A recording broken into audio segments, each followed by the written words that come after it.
Okay, tungkol sa toxoplasmosis pa rin, doon sa isang video ko, nag-comment itong si Miss Rain, o si Miss Rain Paul. Sabi niya, yung buntis na sister-in-law ng manugang ko, yan cause of death nilang mag-ina, toxoplasmosis. I'm sorry to hear this.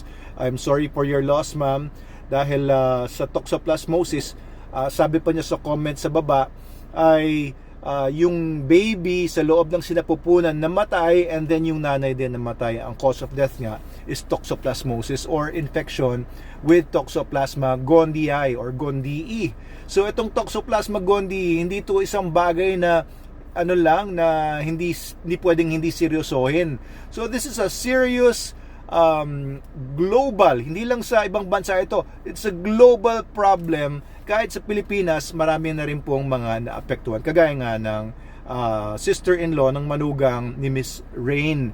Okay, so hindi lang siya yung mga narinig ko, na meron ako narinig na isa pang case na yun, ganito rin, abortion din ang nangyari.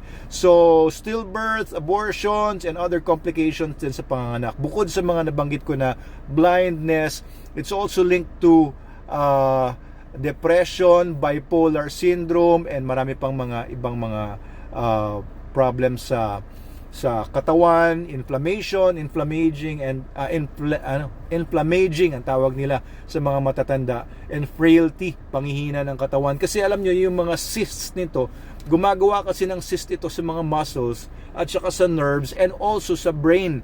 Kaya merong mga effect doon sa mga bagay, sa mga tissues na yan.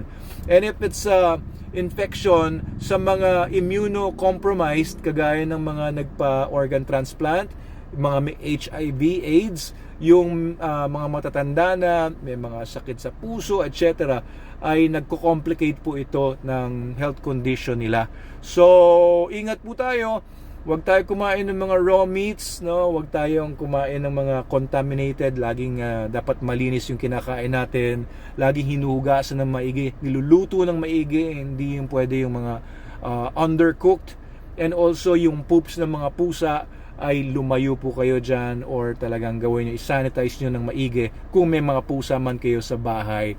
Okay, so this is a very serious problem. Hindi po ako gumagawa ng mga videos na ganito para lang manakot sa inyo, para daw makabenta ako ng SDN. Anong connection? This is a public health issue na kaming mga veterinarians ay concerned din, no? Kagaya na nabanggit ko sa previous video ko, ang number one concern ko is mga tao na may mga pets, no? And then secondary po na concern natin is yung mga pets mismo, yung mga animals. Human life is more important than, alam nyo yun, mga animals. And yung pag-rescue ng mga animals, okay yan. Yung pag-aalaga ng mga animals, okay yan, kasi nakakabawas yan ng stress sa atin, di ba? Nakakatulong sa mga depressed, mga anxious people, etc. Pero may mga dangers din. Pinag-iingat ko lang po ang mga followers ko. Kaya eto po, salamat sa inyong contribution, Miss Rain, and I'm sorry for your loss once again.